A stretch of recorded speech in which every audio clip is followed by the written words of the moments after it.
You hear me? Om Shanti. Yeah. Om Shanti. Good morning. Good morning. So, Bharat की present वर्तमान राजधानी और भविष्य पूरे विश्व की राजधानी में बाबा की सबसे सुंदर वर्ल्ड की बगिया के फरिश्ता परिवार में आपका बहुत बहुत स्वागत है सपना बहन। Thank you. और नए स्टूडेंट्स के लिए हम ये बताना चाहेंगे कि आज के महावाक्य सपना बहन हम सबको सुनाएंगी और वो वर्तमान समय में चीन में अपनी सेवाएं दे रही हैं। बाबा के यज्ञ में आप पिछले 10 वर्षों से चाइना में ही रह रही हैं और वहां पर 11 सेंटर्स है। Am I right, सपना बहन? Okay, Yeah, that's right.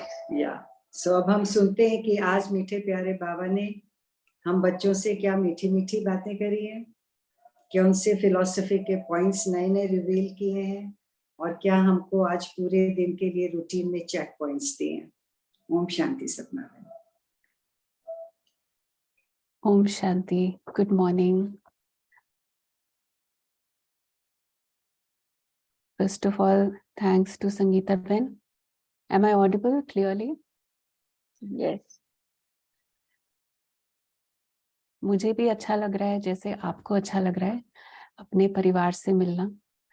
मैं आई हूँ, आई थिंक 2-3 बार तो विजिट किया है और आप में से बहुत लोग तो फेमिलियर हैं, फेमिलियर फेसेस, तो लेकिन शायद कुछ नए चेहरे हैं। तो आज इस तरह से थ्रू दिस टेक्नोलॉजी हम मिल रहे हैं, ये भी एक अच्छा साधन है। और बाबा के महावाक्य अभी हम सुनेंगे। मुरली पढ़ते हैं, सुनते हैं तो बहुत बार एक चिंतन चलता है। It's like Baba is changing all the definitions of different things in our mind. जो भी चीजें हैं, कई बार अगर कोई, जैसे कई बार बाबा कहते हैं कि कोई नया अगर सुने तो वो समझ नहीं सकता है, लेकिन हो सकता है उसको लगता हो कि मुझे समझ में आ रहा है, लेकिन वो जो समझते हैं और हम जो समझते हैं उसमें बहुत अंतर होता है। क्योंकि each and every word, vocabulary तो वही है, शब्द तो वही है जो दुनिया में लोग भी यूज करते हैं, लेकिन हर शब्द का एक नया इंटरप्रिटेशन और एक नया मीनिंग जो बाबा हमें देते हैं, और उससे हमारा पूरी दुनिया को देखने का नजरिया चेंज हो जाता है। आज भी बाबा ने कुछ चीजें जो बाबा ने हाईलाइट करी हैं, क्योंकि रोज बाबा की मुरली में एक अलग अलग पहलू के ऊपर बाबा उसको हाईलाइट करते हैं, क्योंकि ये टोटल ट्रांसफॉर्मेशन ऑफ पर्सनालिटी है थ्रू मुरली, बाबा के महावाक्यों के थ्रू। और जिसमें बाबा अक्सर कहते हैं और आज भी कहा है कि जो पुराने रीति रिवाज हैं उसको जब तक हम छोड़ते नहीं हैं, भूलते नहीं हैं, तब तक नए रीति रिवाज हमें समझ में ही नहीं आते हैं, क्योंकि कॉन्सेप्ट ही अलग है, पर्पस अलग है, सिस्टम अलग है, लक्ष्य अलग है। लोग भी जॉब कर रहे हैं, बाबा के बच्चे भी बहुत सारे जॉब में हैं या बिजनेस में हैं। अब बाबा कहते हैं 8 घंटा, सीधा बाबा ने डिफाइन किया है कि 8 घंटा अगर नौकरी करते हो तो 8 घंटा बाबा की सेवा, और बाबा ने 8-8 घंटा ऐसे डिवाइड किया, 8 घंटा याद। अभी दुनिया में लोग कहते हैं कि आजकल खास करके जब when they choose their profession, so they have different kinds of motivations for that. उनकी definitions बिल्कुल अलग हैं। वो क्या कहेंगे कि आप ऐसी जगह चुनो जहाँ पे आपकी प्रोग्रेस हो, जहाँ पे एक अच्छा एनवायरनमेंट हो।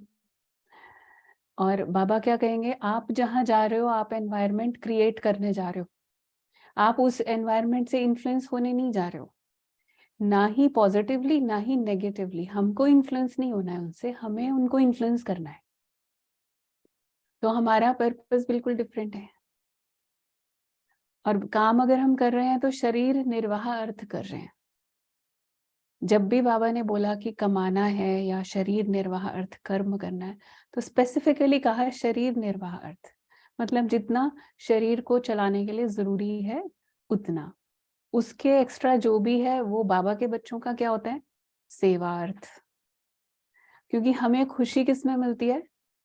हमें खुशी इसमें मिलती है कि we are contributing in a much higher task. जो भगवान का कार्य चल रहा है उसमें चाहे तन से, मन से या धन से, जितना मैक्सिमम मैंने कंट्रीब्यूट किया, मेरी खुशी का आधार वो है। लोगों की खुशी का आधार है क्या मिला और कितना मिला। हमारी खुशी का आधार है कितना दिया, कितना किया, और वो भी एक एक सही कार्य में, एक हायर टास्क में, जो कि बहुत बड़ा भगवान का कार्य एक चल रहा है, उसके अंदर I was able to contribute something. So that gives me real joy. वो जो रियल एक हैप्पीनेस होती है। तो इवन जब वो मेडिकली भी when they talk about the happy hormones, so that really creates those happy hormones.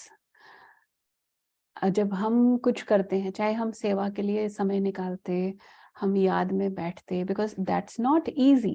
The world is pulling you on the other side. और सबके साथ है, अलग अलग तरह के रीजंस हैं, अलग अलग तरह के कारण हैं, कर्म बंधन है, परिवार है, या जो भी कार्य हम करते हैं वो सब कुछ है। तो वो सब कुछ पुल करेगा। वो होते हुए हमने फिर भी इसको प्रायोरिटी दिया और फिर भी अपने लिए समय निकाला है बाबा की श्रीमत के हिसाब से।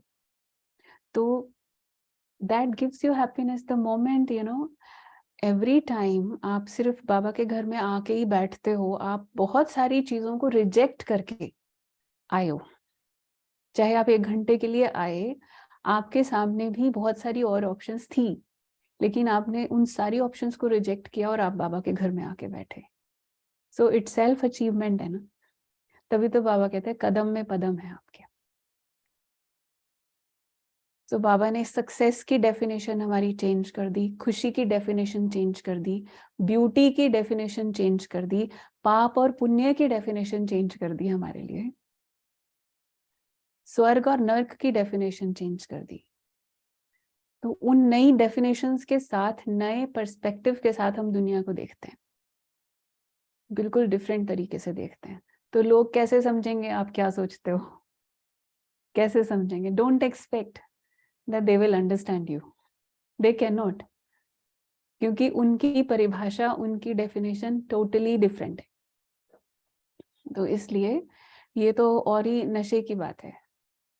जैसे दादियाँ शुरू शुरू में कहते थे कि दुनिया कहती हमको पागल, हम कहते हैं दुनिया पागल। अब ये तो भगवान ही जाने कौन पागल और अगर हम पागल भी हैं तो ये बहुत अच्छे वाले पागल हैं। So this is good for us, जिसको कोई फर्क नहीं पड़ता कोई कुछ भी कहे। ऐसा पागल होना तो अच्छा है ना। हमें दुख नहीं फील होता, हमें चिंता नहीं फील होती, हमें स्ट्रेस नहीं होता, तो उनको लगता है ये सचमुच नॉर्मल नहीं है। And according to their definition of normal, हम सच में नॉर्मल नहीं है, और हमको वैसा वाला नॉर्मल होना भी नहीं है जिसमें हर दिन टेंशन है, हर दिन एंजाइटी है। हमको वो होना भी नहीं है। हमारी डेफिनेशन अलग है। हम मस्त हैं अपनी दुनिया में, हमारी एक नई दुनिया है, नई दुनिया बन रही है, जो आने वाली है वो तो है ही है, लेकिन इस वक्त भी हम अपनी दुनिया में रहते हैं, अपनी मस्ती में रहते हैं। So that's the beauty of Sangam युग, ब्यूटी ऑफ ब्राह्मण लाइफ। तो इसी तरीके से हम अपने हर पल को एंजॉय करते रहें, और एक एक चीज जो हमारे सामने आती है, चाहे चैलेंज भी आता है, उसमें भी हमको पता है गारंटीज दी हुई है बाबा ने। बाबा ने जो डेफिनेशंस दी उसके साथ साथ गारंटीज दी हुई हैं कि हमारे लिए तो हर पल कल्याणकारी है, हर बात में कुछ ना कुछ कल्याण है, कुछ ना कुछ भला है। हमको सिर्फ अवेयरनेस में रखना है, सिर्फ याद रखना है। उस बात को याद रहता है तो ऑटोमेटिकली वो चीज, कोई भी चीज हमें कष्ट नहीं दे सकती, दुख नहीं दे सकती। तो अभी सुनते हैं बाबा के महावाक्य। आज 3 मार्च 2023, 3323। आज बाबा कहते हैं, मीठे बच्चे, जब स्वच्छ पौधों पर 5 विकारों की मैल चढ़ती है तब भ्रष्टाचार बढ़ता है। अब तुम्हें श्रेष्ठाचारी बनना और बनाना है। दोनों बातें साथ साथ हैं। कभी बाबा ने ऐसे कहा पहले बनना है फिर बनाना है?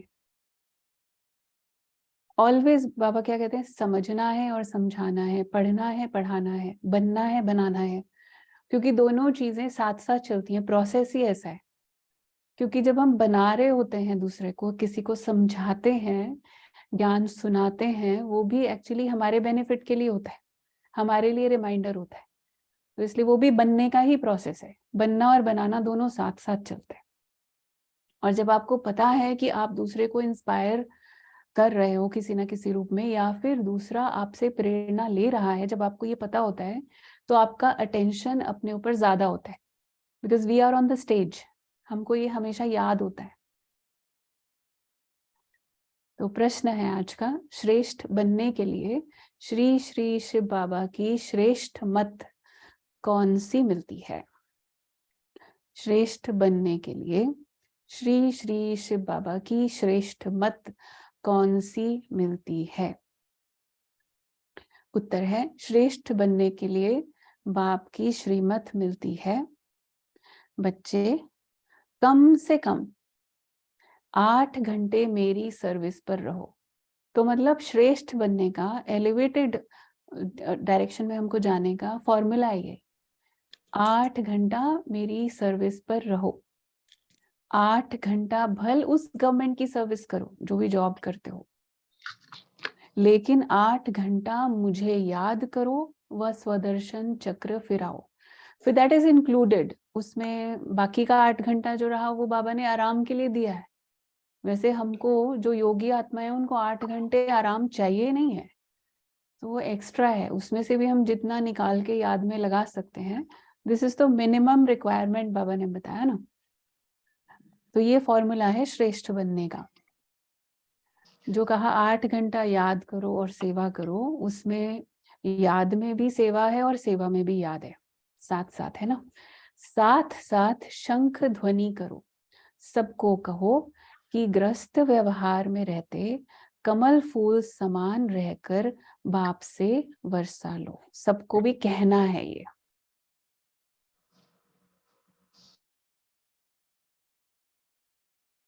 तो और वो कैसे कहेंगे, कहने का तरीका क्या है? बाबा ने सिंपली कह दिया कि आपको एक होमवर्क दे दिया कि आपने सबको भी बताना है कि परिवार में रहकर कमल फूल की तरह रहना है। और वो बताने का तरीका क्या होता है?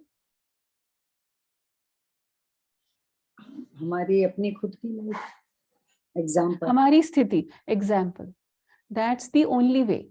क्योंकि अभी तो ज्यादा से ज्यादा वो समय आता जा रहा है जिसमें कि लोग सुनना या शिक्षा लेना नहीं चाहते, करेक्शन नहीं आप दे सकते।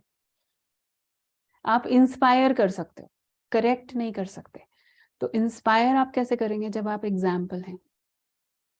जैसे जब भट्टी होती है, कभी हम सब बैठे हैं, साइलेंस में बैठे हैं, कोई नया आता है ना आकर के, उसको नहीं पता है अभी साइलेंस का महत्व, लेकिन वो आके ऑब्जर्व करता है।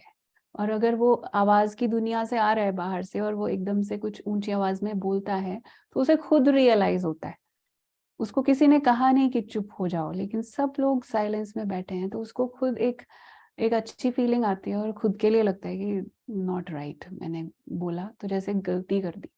उसको बताने की जरूरत नहीं पड़ी। Same way everything is just by example and inspiration. So इसलिए बाबा ने कहा सबको कहो। कहने का मतलब ये नहीं है कि हमको एग्जैक्टली शब्दों में कहना है।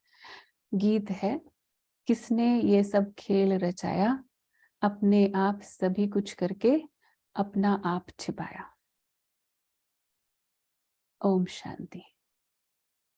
मीठे मीठे बच्चों ने गीत सुना।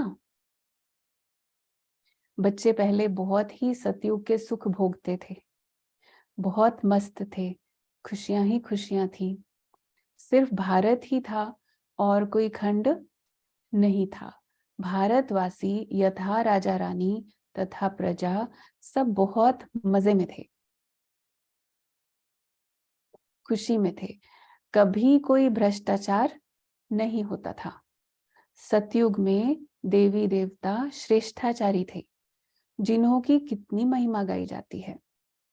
महिमा यथा राजा रानी तथा प्रजा सबकी होती है।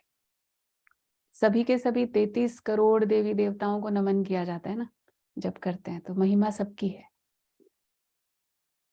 फिर उसके बाद क्या होता है, पहले इतना महिमा लायक, फिर माया आकर चटकती है।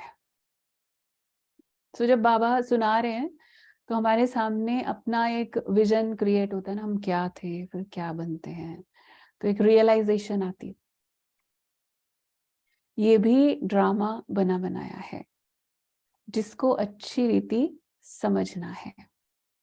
बाप के सिवाय कोई समझा ना सके।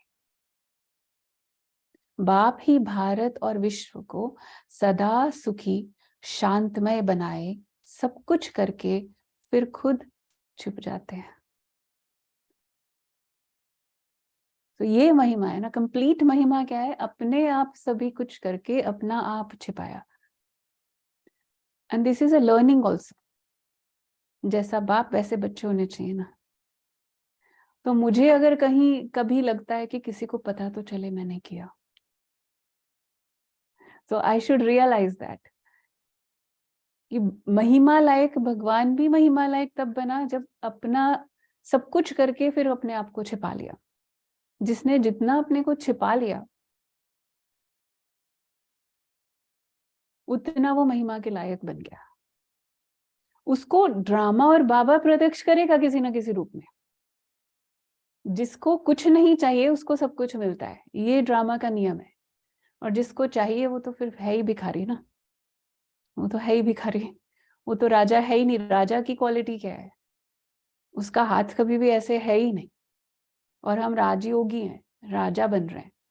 तो किसी भी जीवन के किसी भी पहलू में हम लेने वाले, मांगने वाले या इच्छा रखने वाले नहीं हो सकते। सो दैट्स द थिंग, कुछ चाहिए ही नहीं। एंड ये इतना बड़ा फ्रीडम है जब हमें कुछ नहीं चाहिए, जरा सी भी कोई डिजायर नहीं। अगर हम एक दिन भी पूरा इस चीज को 100% कॉन्शियस अवेयरनेस के साथ अगर हम प्रैक्टिस करते हैं, कुछ नहीं चाहिए और अनुभव करते हैं, आपको वो लगेगा वो दिन आपका जिंदगी का बेस्ट दिन है। कुछ चाहिए नहीं किसी से। बार बार अपने आप को कहते रहो मुझे कुछ नहीं चाहिए। सच अ वंडरफुल फीलिंग। तो बाबा कहते हैं कि सब कुछ छिपा जाते हैं। ये किसकी महिमा, परमपिता परमात्मा की। भारत में जब स्वर्ग था तो देवी देवताओं का राज्य था, सतो प्रधान था, दुख का नाम निशान नहीं था। फिर आधा कल्प बाद रावण राज्य हुआ। सतयुग के देवताओं के लिए गाया जाता है संपूर्ण निर्विकारी मर्यादा पुरुषोत्तम, और वो बनने का टाइम अभी है। सिर्फ बनने का नहीं, उस चीज को बन करके उसको जीने का टाइम है। ऐसा नहीं कि लास्ट तक बन जाएंगे, लेकिन बन के फिर हमारे पास टाइम है, हम कुछ साल उस स्थिति में रहें, तब तो वो डीप संस्कार बनेगा ना। वहां तो कभी भ्रष्टाचार हो नहीं सकता। वहां तो श्रेष्ठाचारी थे, पौधे जो स्वच्छ थे उन पर 5 विकारों की मैल चढ़ने से भ्रष्टाचार होते होते अब पूरा भ्रष्टाचार हो गया। राजा रानी तथा प्रजा जो श्रेष्ठाचारी थे वह सब अभी भ्रष्टाचारी बन पड़े हैं। वही जो श्रेष्ठाचारी थे गाते भी हैं और खुद गाते हैं भगवान के सामने जाकर के, मुझ निर्गुण हारे में कोई गुण नहीं, आप ही रहम करो ओ गॉड फादर, रहम मांगते हैं। मतलब उसमें भी एक्चुअली साइकोलॉजी देखो, ह्यूमन साइकोलॉजी, जब हम रहम मांगते हैं तो एक्चुअली हम एफर्ट को प्रायोरिटी नहीं दे रहे हैं कि मैं कुछ करूं उसके लिए मेहनत करूं, आप ही रहम कर दो। इवन कई बाबा के बच्चे बाबा के कमरे में बाबा के सामने बैठ के बाबा से मांगते हैं, बाबा आप ही हेल्प करो कि हम आपको याद करें ज्यादा। एक ही तो काम दिया बाबा ने हमें कि बाकी तुम्हारे सारे काम मैं कर दूंगा, तुम सिर्फ मेरी याद में रहो। एक ही तो काम दिया है, और वो काम भी हम वापस बाबा को दे रहे हैं कि बाबा आप देख लो, मेरे से तो याद नहीं किया जाता। तो टेकिंग रिस्पॉन्सिबिलिटी, बिकमिंग राजा, अपनी जिम्मेवारी खुद लेनी है ना मुझे। तो कहेंगे भक्ति में तो ऐसा ही कहते, रहम करो ओ गॉड फादर। देवी देवताओं के आगे जाकर कहते हैं हमको ऐसा बनाओ। ड्रामा को तो जानते नहीं कि वह फिर ऐसा कब बनेंगे। तो तुम श्रेष्ठाचारी थे, भ्रष्टाचार का नाम नहीं था। क्योंकि अगर भ्रष्टाचार इतना सा भी है तो वो फिर श्रेष्ठाचारी तो नहीं है। पॉइजन की तो एक ही बूंद काफी होती है ना। इस समय सभी मनुष्य भ्रष्ट बन पड़े हैं, सभी भ्रष्ट हैं, परसेंटेज वेरीज ओनली। लेकिन अगर बाबा कह रहे हैं सभी, माना सभी, सभी मीन्स 100%। यथा राजा रानी तथा प्रजा, अब भ्रष्टाचारी से श्रेष्ठाचारी कैसे बन सकते हैं ये कोई नहीं जानता। ये है ही पतित दुनिया। भ्रष्टाचार होना ही है। दो एस्पेक्ट है, एक तो भ्रष्टाचारी बन पड़े हैं तो मुझे पर्सनल लेवल पे मेरा एफर्ट है, मुझे श्रेष्ठाचारी बनना है, और कैसे बने उसके लिए श्रीमत है। दूसरा पहलू इसी पॉइंट का ये है पतित दुनिया, तो भ्रष्टाचार तो होना ही है। Means don't expect anything good from anyone. मेरे को अच्छा बनना है लेकिन एक्सपेक्ट नहीं करना है, क्योंकि ये दुनिया ही भ्रष्टाचारी है, पतित दुनिया है। याद रखना है, दुख की दुनिया है, बंधनों की दुनिया है। और जितना ये बात याद रहेगी उतना कष्ट कम होगा, कष्ट आने पर भी कष्ट कम होगा। अब बाप कहते हैं जो कुछ समझो वो फिर औरों को समझाओ। वैसे भी जितना समझाए उतना ही समझा सकते हैं दूसरे को। और कभी बाबा कहते हैं कि जो आप समझाते हो उससे पता पड़ता है कितना समझा है, और कितनी पावर से, कितनी अथॉरिटी से समझाते हो किसी को। कई तो अभी तक यही नहीं बताते कि हम जाते हैं सेंटर या हम बीके हैं। कईयों को तो यही बताने में अगर डर लग रहा है, इसका मतलब समझा नहीं है कि कितनी बड़ी नशे की बात है कि मुझे भगवान ने चुना है। सो जितना जितना समझते जाएं उतना समझाते जाएं, ये भी जिम्मेवारी है। क्योंकि मुझे भगवान ने चुना, भगवान एक एक को जाके तो सुनाएगा नहीं। मुझे चुना है for a group of people जो मेरे कांटेक्ट में है, उनको बताना, उनको समझाना, एटलीस्ट मैसेज देना मेरा काम है। बाप की महिमा गाते हैं तो कितने सारे काम है, देखो ना। हमारे पास क्या फुर्सत है कि हमारे को अभी 2 दिन की 3 दिन की छुट्टी मिली है, लोग कहेंगे छुट्टी मिली है चलो रिलैक्स करो आज ना, ओवर स्लीपिंग, या थोड़ा घूम के आते हैं, चलो आज शॉपिंग करके आते हैं। हमारे पास है ये फुर्सत? हमारे पास तो इतने सारे बड़े बड़े प्रोजेक्ट बाबा ने दिए हैं, हमारे पास तो वो सब पूरा करने का ही समय नहीं है। तो हमें तो उस वक्त ही आना चाहिए कि जितना, अगर मुझे कोई एक्स्ट्रा टाइम मिलता है तो आज ये करें, हमें प्लान करना चाहिए सेवा के। तो निराकार, हाँ, बाप की महिमा गाते हैं, अपने आप सब कुछ करके अपने आप छिपाया। निराकार भगवान को आना जरूर पड़ता है। दूसरी पॉइंट है कि आना भी है उसको जरूर, आए बिना नहीं होगा। शिव जयंती मनाते हैं ना, मनाई ना सबने। कैसे आते हैं अभी तुम बच्चे जानते हो।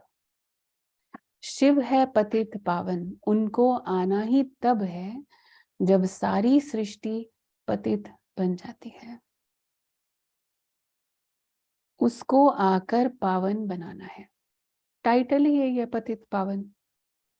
पावन दुनिया में उसका काम ही नहीं है।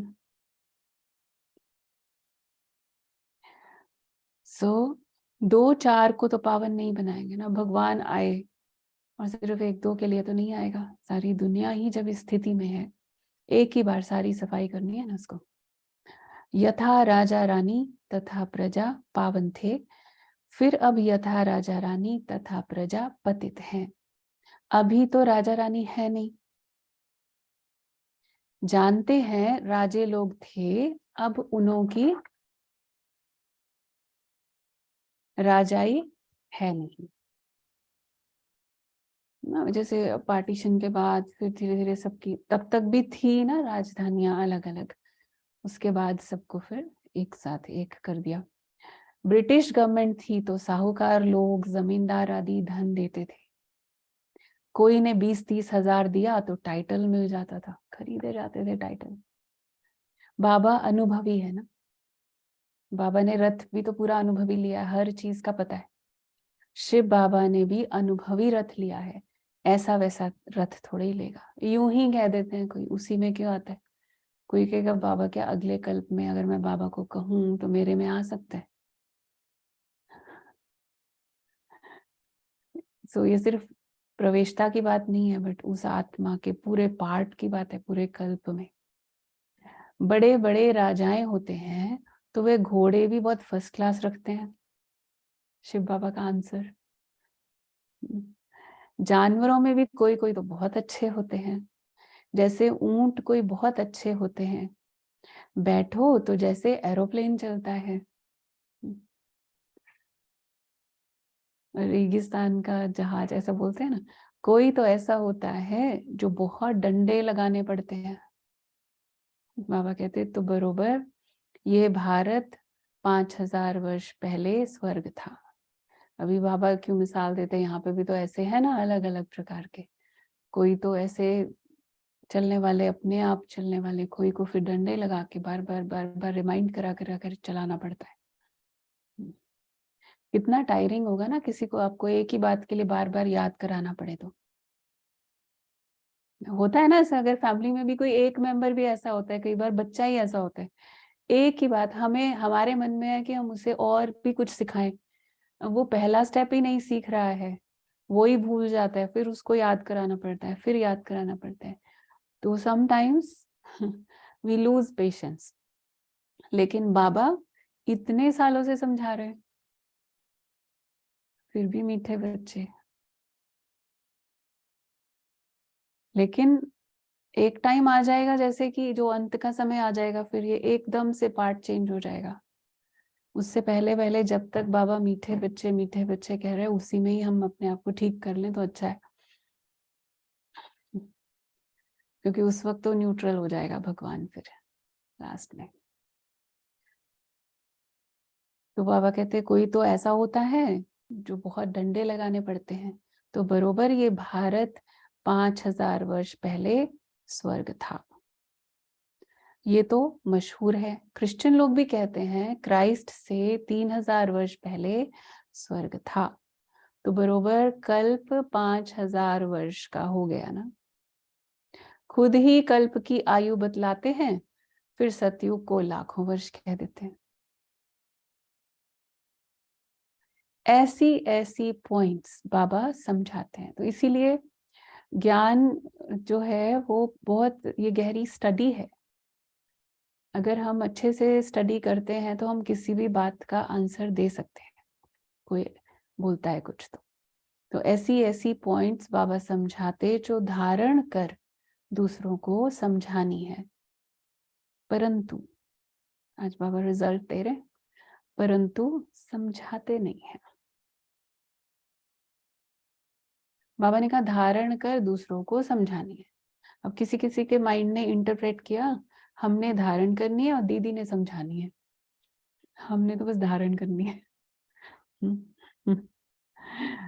मुरली तो कोई अलग अलग नहीं है ना, हम सबके लिए एक ही मुरली है।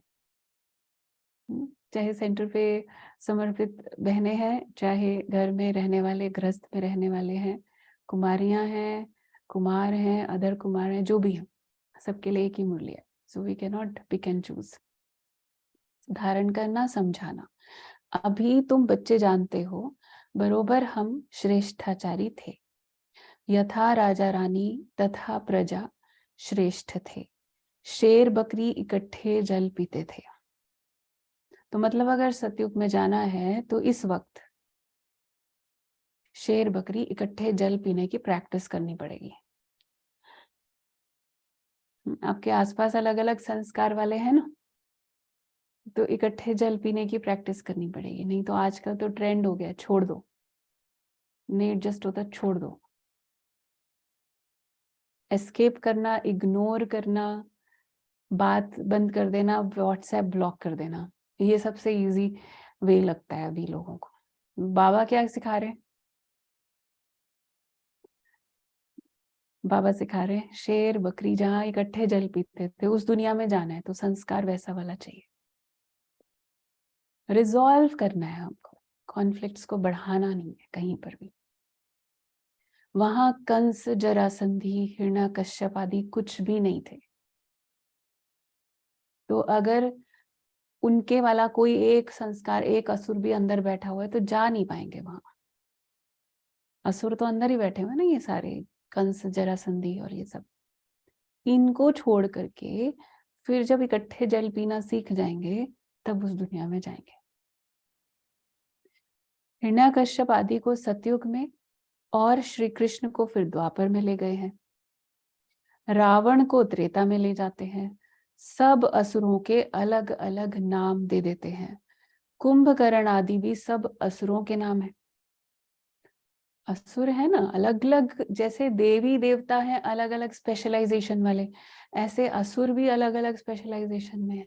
अब कुंभकर्ण की स्पेशलाइजेशन है कि सोना और खाना। अब जो ऐसे वाली आत्माएं हैं यहाँ पर भी, तो वो वाली जनरेशन है। तो वो अंदर वो कुंभकर्ण बैठा हुआ है, सोने और खाने में ही आनंद आता है उसको, और कुछ भी बड़ा नहीं लगता। कितना जगह जागता ही नहीं है। तो ऐसे जो अलग अलग प्रकार के संस्कार अंदर बैठे हुए हैं, तो बाबा कहते हैं इसलिए नाम अलग अलग दे दिए हैं। अभी है आसुरी संप्रदाय, अर्थात आसुरी मत पर चलने वाले। So it's actually every moment checking किसकी मत पे चल रहे हैं। भगवान की मत पे चल रहे हैं, छोटे से छोटी सिंपल से सिंपल चीज पे भी ये देखना है।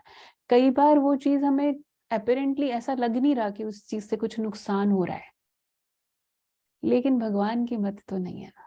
और अगर भगवान की मत नहीं है तो वो जरूरी है कि वो आसुरी मत है। डायरेक्टली मेरा कोई नेगेटिव कर्म नहीं बना, उसमें विकर्म नहीं बना, लेकिन मेरा टाइम वेस्ट हुआ। उसी में हम कुछ और अच्छा कर सकते थे। अभी अलग अलग प्रकार की माया बैठे हैं, गॉसिपिंग शुरू हो गया, किसी ने बातें शुरू कर दी, हमने भी पार्टिसिपेट कर लिया। किसी ने कहा चलो घूम के आते हैं, सारे फैमिली फ्रेंड्स मिल करके ट्रैवलिंग का प्लान बनाते हैं, चलो हम भी चल पड़े। हमने सेकंड थॉट ही नहीं दिया, हमने सोचा ही नहीं कि यही वाला टाइम, तो पहली बात तो संगम युग का टाइम कितना लिमिटेड है। हमने सोचा ही नहीं कि इसमें हम, हमारे पास टाइम था तो इसको मैं और वर्थवाइल वे में हम इसको सफल कर सकते थे, हम कुछ और कर सकते थे। तो वो है कि हमें हर पल ये चेक करना है किसकी मत पे चल रहे हैं, भगवान की मत पे चल रहे हैं या आसुरी मत पे चल रहे हैं। आसुरी मत क्या है? पुराने संस्कार, कंफर्ट जोन, वो ज्यादा कंफर्टेबल है फॉर श्योर,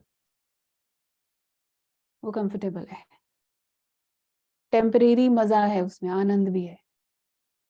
ऐसे थोड़ी माया की तरफ हम आधा कल्प माया के साथ ऐसे थोड़ी रहे हैं, आनंद आया है उसमें भी हमको, तभी तो रहे हैं। अभी भी बार बार माया नए नए तरीके से एडवर्टाइजमेंट करती है, मार्केटिंग करती है, हमको पुल करने की कोशिश करती है, अभी भी करती है। नए नए तरीके आते हैं ना उसके भी, फिर पुराना हथियार उसका हमने समझ लिया, वो नए हथियार के साथ आती है। So just stop and check. आप रुक करके सिर्फ चेक भी करेंगे ना, आपको आंसर मिल जाएगा, क्योंकि हम रोज मुरली सुन रहे हैं, हमको पता है राइट क्या है। सो अभी बाप आकर के श्रीमत देते हैं जिससे तुम ब्राह्मण से देवता बनते हो।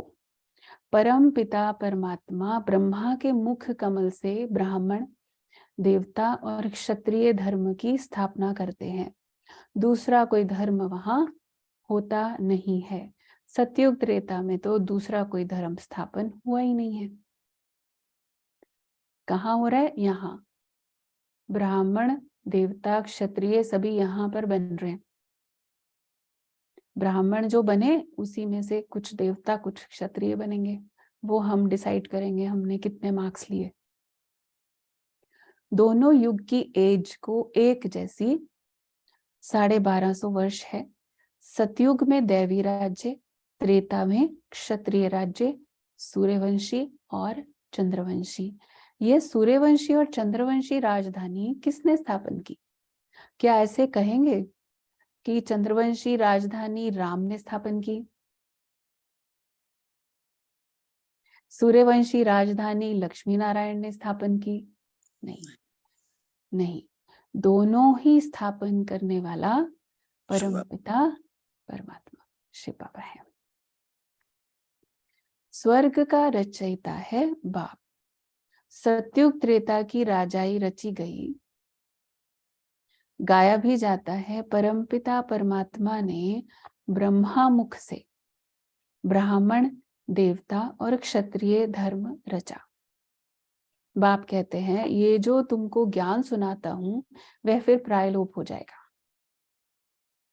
क्योंकि इसके बाद ट्रांसफॉर्मेशन है, इसके बाद वापस जाना है, फिर दुनिया पूरी बदल जानी है। तो ये ज्ञान आगे कंटिन्यू नहीं होगा। बाकी जो भी धर्म स्थापन होते हैं उसके बाद उसके शास्त्र बनते हैं, बुक्स बनती हैं, आगे कंटिन्यू होता है, लेकिन ये ज्ञान प्रायलोप हो जाएगा, इसके सिर्फ संस्कार जाएंगे। इसीलिए बातें काम की नहीं है, धारणा काम की है। तो बाप कहते हैं ये जो तुमको ज्ञान सुनाता हूं ये प्रायलोप हो जाएगा। इस्लामी, बौद्धि आदि जो धर्म स्थापन करके गए हैं उनका नाम, रूप, देश, काल आदि तो नहीं भूलेंगे। वो नहीं भूलेंगे क्योंकि वो स्थापना के बाद पालना होती है, चलता है। यहाँ स्थापना के बाद विनाश है, फिर पालना है। उनका है स्थापना फिर पालना, लास्ट में सबका एक साथ विनाश। तो बाबा कहते हैं उनका नहीं भूलेंगे। इस्लामी, बौद्धि आदि जो धर्म स्थापन करके गए हैं उनका नाम, रूप, देश, काल आदि तो नहीं भूलेंगे। उनको तो सब जानते हैं ना। ये देवता धर्म मैं कैसे स्थापन करता हूँ ये ज्ञान सब भूल जाएंगे। द्वापर में फिर कितने धर्म स्थापन हो जाते हैं? एक ही इस्लामी बौद्धि धर्म में सैकड़ों हो गए हैं, उसमें भी आगे आगे सब ब्रांचेस निकल जाती हैं। आपस में कितना लड़ते हैं, आपस में ही लड़ते रहते हैं। कौन मठाधीश बनेगा, कौन उसका मेन होगा हेड। अभी तुम जानते हो बाबा कैसे सब कुछ करके अपने आप को छिपा लेते हैं। विवेकानंद ने एक बार एक बात कही थी कि स्पिरिचुअल मार्ग पर सबसे बड़ा जो शत्रु है आपका वो ये है मान, नाम और मान की इच्छा। तो इसलिए बाबा इस चीज को हाईलाइट कर रहे हैं आज। अपना आप जैसे बाबा छिपा लेते हैं। स्वर्ग में जो देवी देवताएं थे उनको फिर माया आकर चटकी। अभी वही देवी देवताओं की आत्माएं अभी नोटबुक पेन लेकर के बैठे हुए हैं, मुरली सुन रहे हैं, तो बाबा उनको याद करा रहे हैं क्या थे और फिर कैसे आपको माया आकर के चटकी, पूरे बेगुण बन गए। गाते भी हैं मुझ निर्गुण हारे में कोई गुण नहीं, तब तो गुणवान देवताओं की पूजा करते हैं। बड़े बड़े राजाओं के पास अंदर महलों में मंदिर रहते हैं, पूजा करते हैं। ऐसा कोई राजा नहीं होगा जिसके पास मंदिर ना हो द्वापर युग से। सतयुग और त्रेता में तो जरूरत ही नहीं है, हर घर ही मंदिर है और हर एक व्यक्ति ही मूर्ति के समान उस घर के अंदर बैठा हुआ है। बाद में उनके मंदिर बनते हैं। और बाबा फिर द्वापर की बात बता रहे हैं कि हर राजा के महल के अंदर मंदिर होगा। अब बच्चे जानते हैं शिव बाबा की श्रीमत पर चलना है, कदम कदम पर श्रीमत लेनी है, तब ही सो देवी देवता बनेंगे। परंतु श्रीमत पर भी चलते नहीं है। बाबा कहते हैं कोई भी बात में कुछ मूंझो तो चिट्ठी लिखकर पूछो। और बाबा ने दुनिया भर में, मैं बता रही हूँ आपको, कहीं पर भी ऐसा सिस्टम नहीं होगा जैसा बाबा ने बनाया। बाबा ने निमित्त कोई ना कोई बिठाया हुआ है हर एक के लिए, और बाबा ने पूरी जिम्मेवारी ली हुई है उसकी कि आपको नहीं समझ में आ रहा है ना, अपनी मित्र से जा करके पूछ लो, गाइडेंस ले लो, बिल्कुल फिर समर्पित बुद्धि हो करके।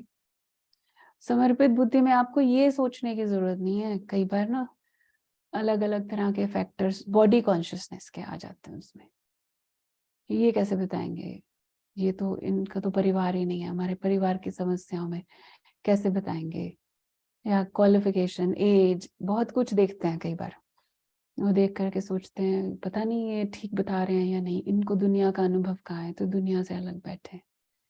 भगवान जिम्मेवारी ले रहे हैं। और अगर हम आंख बंद करके फॉलो कर लेते हैं ना, दीदी को जाकर के पूछा, दीदी ये है, ऑनेस्टली बता रही हूँ, आप करके देखना, कोई भी एस्पेक्ट है, चाहे वो संबंधों से रिलेटेड है, आपके काम से रिलेटेड है, आपके धन संपत्ति से रिलेटेड है, एनीथिंग, आप जब लेकिन पूरा बता करके, पूरा ऑनेस्टली बता करके फिर अगर आप राय लेते हैं, वो सर्वोच्च राय उस वक्त भगवान टच करते हैं। तो गलती करके बाद में हम जाएं, उलझ गया बिल्कुल धागा, पूरा सूत मूंझ गया है, फिर हम जाएं, इसके बजाय तो जितना पूछेंगे ना उतना अच्छा है। और ये सपोर्ट सिस्टम हमें सिर्फ संगम युग पे मिला हुआ है। It's the biggest privilege. नहीं तो दुनिया में लोगों के पास कोई स्टैंडर्ड, कोई पैरामीटर ही नहीं है। कैसे समझें ये राइट है या रॉन्ग है, पता ही नहीं है।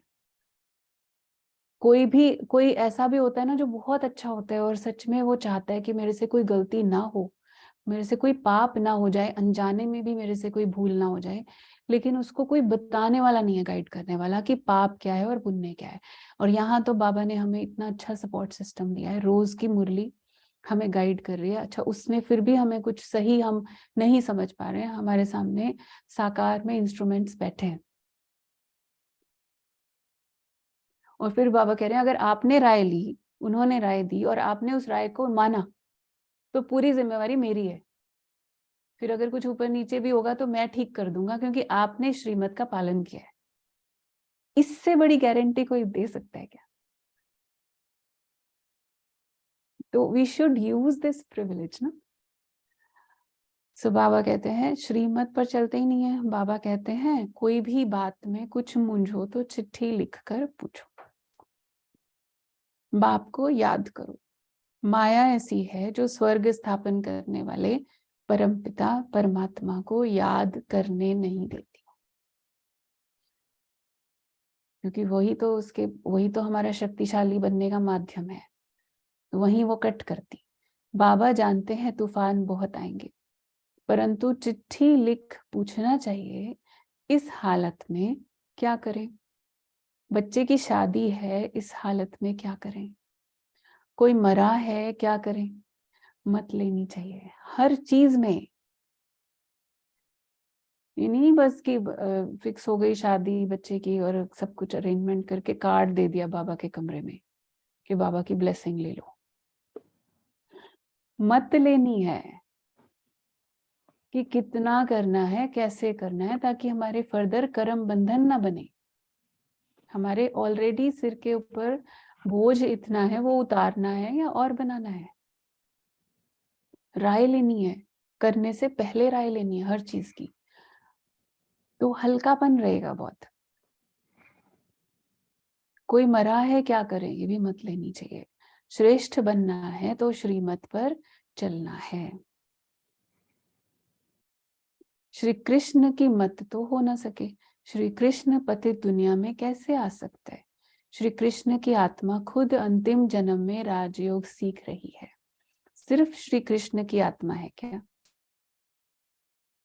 जो भी देवी देवता घर आने वाले हैं वो अभी ब्राह्मण बने हैं। कहाँ मिलते हैं उनको मिलना हो तो?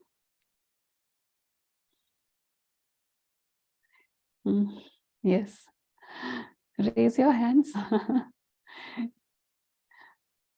कदम कदम श्रीमत पर चलना है। बाप कहते हैं जितना हो सके बाप को याद करते रहो। अब जितना हो सके इसके दोनों अर्थ निकलते हैं और दो एक्सट्रीम्स अर्थ हैं। जितना हो सके, माना सब कुछ करने के बाद, सारी जिम्मेवारियां, सब काम को प्रायोरिटी दे करके लास्ट में जितना टाइम बचा, जितना हो सके वो हुआ कि जितना हो सकता है उतना करते हैं, वो हुआ बचा कुचा। और दूसरा, जितना हो सके, माना मैक्सिमम जितना हम इधर उधर से स्टील करना है हमको टाइम, सब चीजों से चुरा करके समय को मुझे यहाँ मैंने अपने सतो प्रधान बनने के प्रोसेस में लगाया, आत्मा को पावन बनाने के पुरुषार्थ में लगाया। तो जितना हो सके, तुम्हारे पापों का बोझा बहुत है। भले कोई गवर्नमेंट सर्विस में है, 8 घंटे गवर्नमेंट की नौकरी है, बाकी जो समय है उसमें याद करो। मतलब जब 8 घंटा नौकरी कर रहे हैं तब याद नहीं करना है।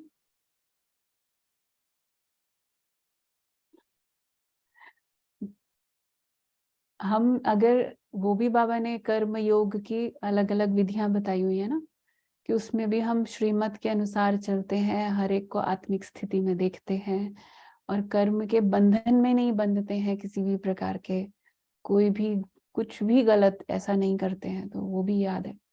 भल कोई गवर्नमेंट सर्विस में है तो बाबा कहते हैं 8 घंटा कम से कम, 8 घंटा तुम मेरी सर्विस करो, बाप को याद करो, स्वदर्शन चक्र फिराओ, शंख ध्वनि करो। कौन सी? सबको कहो, ग्रस्त व्यवहार में रहते कमल फूल समान रह करके बाप से वर्षा लो। बाप स्वर्ग रचते हैं तो स्वर्ग का वर्षा मिलना चाहिए। भारत ही स्वर्ग का मालिक बनता है, अभी तो नरक का मालिक है। नरक में दुखी होते हैं तब बाप को याद करते हैं, परंतु जानते नहीं कि बाप क्या देगा। बाप के लिए कहते हैं सर्वव्यापी है, भीतर ठिक्कर में है। बाप कहते हैं तुमने कितनी भूल की है, तो बाबा आकर के करेक्ट कर रहे हैं हमारी भूल को। और हम तो सोच रहे थे कि हम बहुत प्यार से बहुत अच्छी बात कह रहे हैं ना, कि हर कण कण में है, और बाबा कह रहे हैं सबसे बड़ी भूल है ये। परंतु ये भी ड्रामा में नूंद है, अब उनसे बाहर निकलो। ये भक्ति आदि करते करते तुम तंग हो गए हो, अभी भक्ति भी व्यभिचारी हो गई है। अभी तो देखते हैं ना भक्ति का विस्तार और कितने डिविजन्स, कंफ्यूजन भक्ति के नाम पर भी। अब बाबा कहते हैं मौत आकर सामने खड़ा है तो श्रीमत पर चलना चाहिए। किसी को पता चल जाए कि मैं मरने वाला हूं, किसी को पता चल जाए बस कुछ दिन का मेहमान हूं, तो वो क्या करेगा? हर चीज से ऑटोमेटिकली वैराग्य आ जाएगा उसको, चाहे वो कितना पकड़ के बैठा हुआ था, लेकिन पता चल गया कि कुछ दिन का मेहमान हूं। और हमें तो बाबा ने बता दिया है, तो हमारी तो प्रायोरिटीज अपने आप ही शिफ्ट हो जानी चाहिए। हो ही गई हैं, हो ही गई हैं। परंतु बच्चे ऐसे बाप को भूल जाते हैं। मौत सिर पे खड़ा है, श्रीमत पे चलना चाहिए, परंतु फिर आ जाता है बीच में। बाबा कहते फिर भी बच्चे भूल जाते हैं। माया रावण का राज्य कैसे चलता है ये भी कोई जानते नहीं। रावण का बुत जलाते हैं, ये पीछे रिवाज निकला है बुत जलाने का। रावण को जलाते हैं, परंतु हर वर्ष रावण बड़ा होता जाता है। और किसी साधु सन्यासी महात्मा से पूछेंगे कि क्यों किया जाता है, क्या अर्थ है, एक ही आंसर है कि परंपरा से चल रहा है। लेकिन क्यों, कुछ तो अर्थ होगा। और हर वर्ष रावण बड़ा होता जाता है। आगे 10 फुट का बनाते थे, फिर 15 फुट का, फिर 50 फुट का, अभी तो कितना बड़ा बड़ा बनाते हैं ना। और उसका भी अवार्ड मिलता है जिसने सबसे बड़ा रावण बनाया। देखो ना, जिसका रावण जितना बड़ा, ये दुनिया उसको उतना अवार्ड देती है, रिवॉर्ड्स देती है। क्योंकि दुनिया रावण की है ना, तो अवार्ड भी उसी बेसिस पर मिलेगा। तो एकदम छत जितना लंबा बनाते हैं। बुद्ध का भी बहुत बड़ा चित्र बनाते हैं। इतने बड़े मनुष्य तो होते नहीं हैं।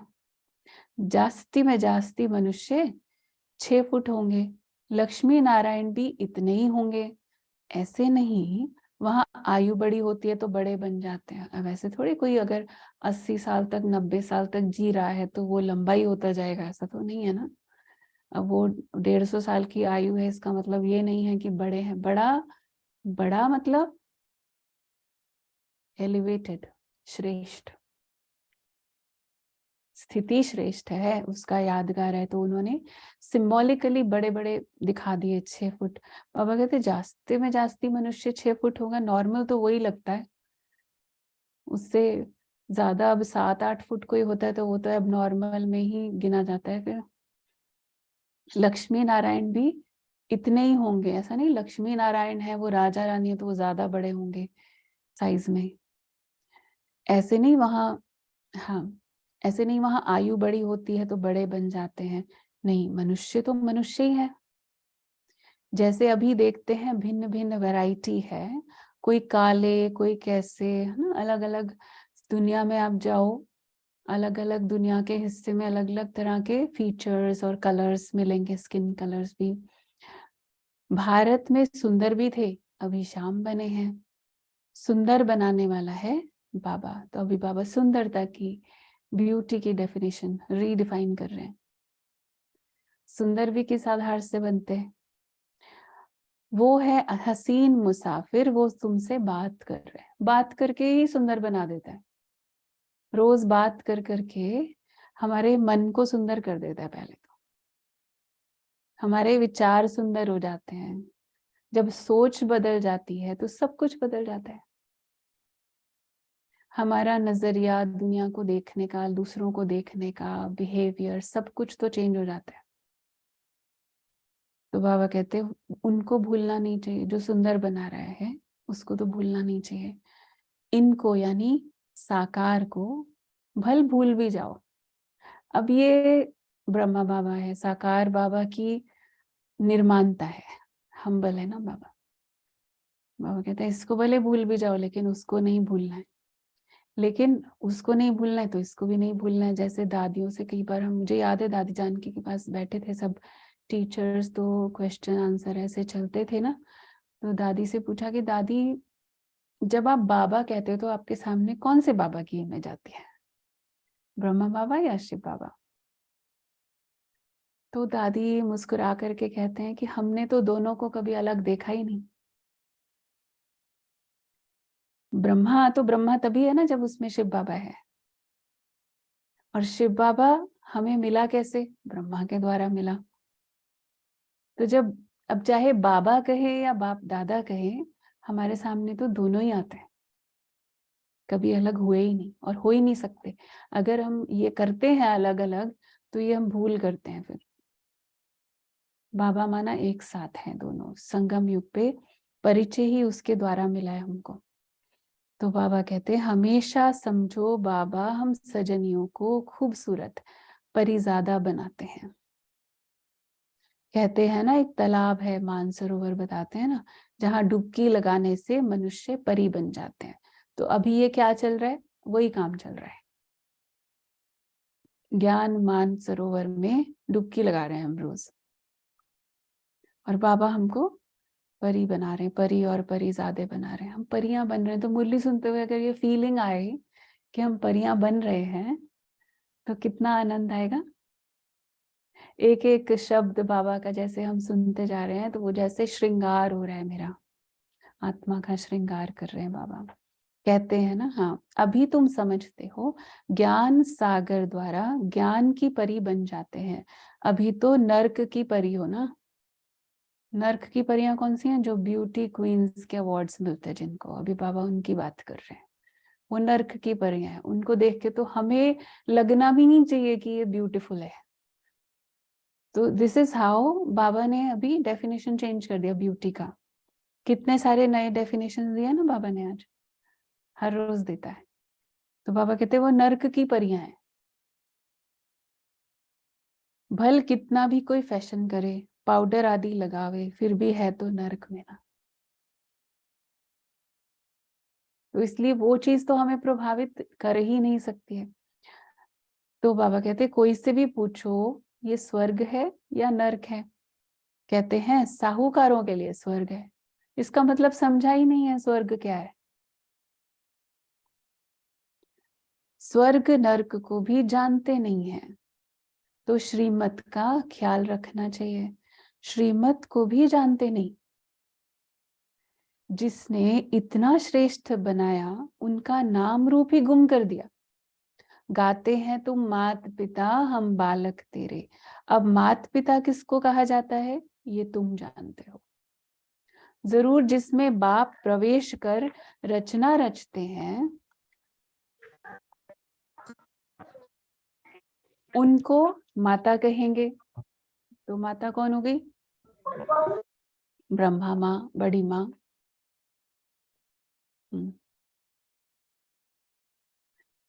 यहां तुम समझते हो हम प्रजापिता ब्रह्मा की मुख वंशावली हैं। शिव बाबा के पोत्रे पोत्रियां हैं, तो बाप के भी नाम है। बीच में बाप दलाल जरूर चाहिए। कौन सा दलाल है? ब्रह्मा बाबा है, तो वो भी जरूर चाहिए। अभी 2-3 सेंटेंसेस पहले बाबा ने बोला इसको भले भूल जाओ, अभी फिर बोला कि ये भी जरूर चाहिए। जो तुम पोत्रे पोत्रियां कहलाओ दादे से वर्षा लो, तभी तो पोत्रे पोत्री वाला रिश्ता होगा और वर्षा भी तभी मिलेगा। तो ये दलाल है, इनसे वर्षा नहीं मिल सकता, लेकिन इनके बिना भी मिल नहीं सकता। उनसे नहीं मिलेगा पर उनके बिना भी नहीं मिलेगा।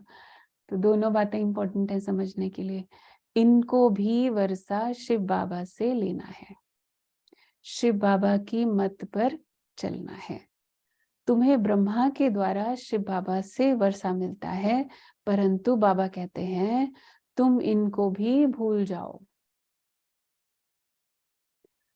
इन द सेंस कि वो उनसे नहीं मिल रहा है मुझे, वो देने वाला नहीं है, वो भगवान नहीं है। वो बाबा डिफरेंशिएट करते हैं। शिव बाबा से तुमको मत लेनी है। शिव जयंती मनाते हैं परंतु बिल्कुल जानते नहीं हैं, रत्ती भर भी नहीं जानते। स्वर्ग बनाने वाले बाप का यादगार गुम कर दिया, नर्क बनाने वालों के यादगार रख दिए। दिन प्रतिदिन भ्रष्टाचार होता जाता है,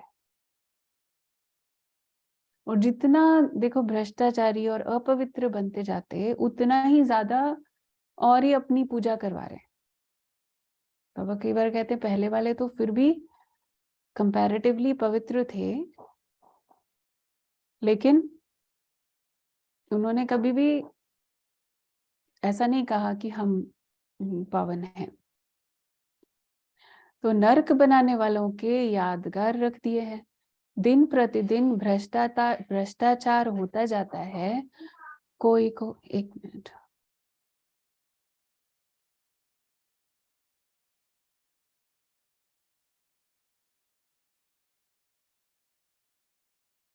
कोई को अगर क्रोध आता है, अभी भ्रष्टाचार में भी बाबा ने आज किस चीज को लिया, एक एग्जाम्पल दे रहे हैं। अगर क्रोध आता है तो समझना चाहिए कि हमारे में ये भूत है। खास करके ज्ञान में आने के बाद कोई भी चीज ऐसा तो नहीं है कि ओवरनाइट ट्रांसफॉर्मेशन हो जाएगा, ओवरनाइट चेंज हो जाएगा, लेकिन अगर कोई भी कमी रिफ्लेक्ट हुई, क्योंकि अगर व्यवहार में आती है ना कभी, तो ही हमें रियलाइज होता है। वो रियलाइज कराने के लिए आती है कि अभी बाकी है, अंदर सफाई अभी बाकी है, अभी पूरा क्लीनिंग नहीं हुई है। तो अगर आई है तो मुझे बाबा कहते हैं समझना चाहिए कि हमारे अंदर भूत है। मतलब उसको जस्टिफाई नहीं करना। एक बार भी अगर जस्टिफाई किया ना तो वो भूत बड़ा हो जाएगा, और वो भूत एकदम से कई गुना मल्टीप्लाई होकर के बड़ा होता है। और बड़ा कैसे होता है कि वो अगली बार हमें फिर वो फील ही नहीं होता कि ये कुछ गलती है। वो हमें छोटी सी चीज लगती है, इतना तो चलता ही है। किसी भी रूप में अगर जस्टिफाई किया, चाहे ये कह के किया अभी तो हम पुरुषार्थी हैं, अभी तो स्टार्ट ही किया है, हमारे से पुराने पुराने भी गुस्सा कर लेते हैं, हमने कर लिया तो क्या हो गया। कुछ भी कह के अगर हमने जस्टिफाई किया, या फिर मेरी तो सिचुएशन ही इतनी डिफिकल्ट है, बाकी लोगों की तो आपको क्या पता। मतलब हमने रीजनिंग दे करके हमने क्या किया, एक इंटरनल डायलॉग चला अंदर कि मेरे को ये जो गुस्सा आया ना, इसका ये रीजन था, तो means I am allowing my self कि मुझे अलाउड है बिकॉज मेरी सिचुएशन ऐसी है। तो मैंने उस नेगेटिविटी को जो इंटेलेक्ट का फिल्टर था उसमें से पास होने दिया, कर्म में आने दिया, मैंने अलाउ किया उसमें उसको कर्म में आने के लिए। तो वो एक रास्ता बन गया ना निकलने का, अगली बार तो आराम से निकल जाएगा, फिल्टर में होल हो गया, तो अगली बार तो सोचना भी नहीं पड़ेगा, जस्टिफाई भी करना नहीं पड़ेगा, वो स्मूथली हो जाएगा गुस्सा। तो इसलिए बाबा कहते हैं कि समझना चाहिए कि हमारे अंदर ये भूत है, फिर हम श्रेष्ठाचारी कैसे कहला सकते हैं।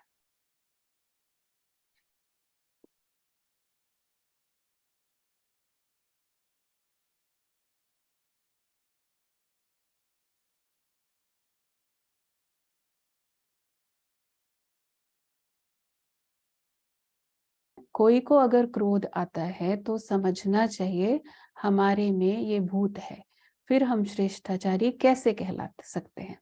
तुम्हें श्रेष्ठाचारी बनने का पुरुषार्थ जरूर करना है, तो यही तो लक्ष्य है ना हमारा।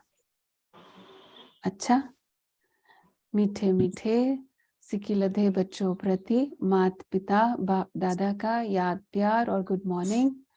रूहानी बाप की रूहानी बच्चों को नमस्ते। नमस्ते। हम रूहानी बच्चों की रूहानी बाप दादा को याद नमस्ते। थैंक यू बाबा, शुक्रिया बाबा। बाबा थैंक यू बाबा, वाह बाबा वाह। थैंक यू बाबा और थैंक यू सबका। अभी सुनते हैं धारणा के लिए मुख्य सार। पहला है, बाप की याद और ज्ञान सागर के ज्ञान से सुंदर ज्ञान परी बनना है। कदम कदम पर शिव बाबा की मत जरूर लेनी है। तो कैसे बनेंगे परी? याद से और ज्ञान से। तो उसके लिए क्या करना है? कदम कदम पर श्रीमत लेनी है। दूसरा है, श्रेष्ठाचारी बनने के लिए अंदर से भूतों को निकाल देना है। कोई भी भ्रष्ट बनाने वाला काम नहीं करना है।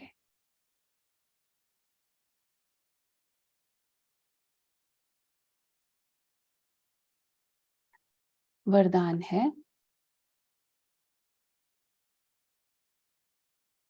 समस्याओं रूपी पहाड़ को उड़ती कला द्वारा सेकंड में पार करने वाले सहज पुरुषार्थी भव। समस्याओं रूपी पहाड़ को उड़ती कला द्वारा सेकंड में पार करने वाले सहज पुरुषार्थी भव। तो विधि बता दी बाबा ने, वरदान के साथ साथ वरदान को पाने की विधि क्या है? उड़ती कला का अनुभव करना है, तब पार हो जाएंगे सारे और पुरुषार्थ भी हमारा सहज हो जाएगा। हिमालय पर्वत जितनी बड़ी समस्या को भी पार करने के लिए उड़ती कला की विधि को अपनाओ। सदा अपने सामने सर्व प्राप्तियों को इमर्ज रखो और उड़ती कला में उड़ते रहो। उड़ती कला के लिए क्या विधि बताई? सर्व प्राप्तियों को इमर्ज रखो। अगर याद रहेगा हमें कि क्या क्या प्राप्तियां हैं, तो खुशी भी रहेगी, नशा भी रहेगा, उड़ती कला रहेगी, तो वो बातें जो आती हैं वो बहुत छोटी लगेंगी। इसलिए बाबा कहते हैं तो उड़ती कला में रहो, तो समस्या रूपी पहाड़ को सेकंड में पार कर लेंगे। सिर्फ वर्तमान और भविष्य प्रारब्ध के अनुभवी बनो। प्राप्तियां याद करनी है ना, तो वर्तमान की प्रारब्ध भी और भविष्य की प्रारब्ध भी, इसके अनुभवी बनो। क्योंकि पॉइंट्स भूल सकते हैं, अनुभव भूल नहीं सकता। तो हर स्टेप पे क्या प्राप्ति हो रही है उसके अनुभव में जाना है, उसकी फीलिंग में जाना है हमको।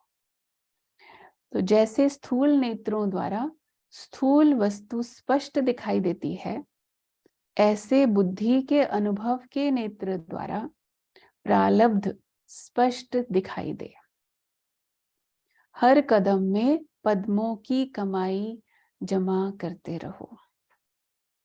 एक एक कदम हम जो बाबा की श्रीमत के हिसाब से ले रहे हैं, कहीं पर भी है आप दुनिया में, जो कदम आपने श्रीमत के अनुसार उठाया उसमें पद्मों की कमाई जमा हो रही है, लेकिन ये स्मृति रहे तब उसमें आनंद है ना। अब जैसे कोई कहते सेंटर बहुत दूर है,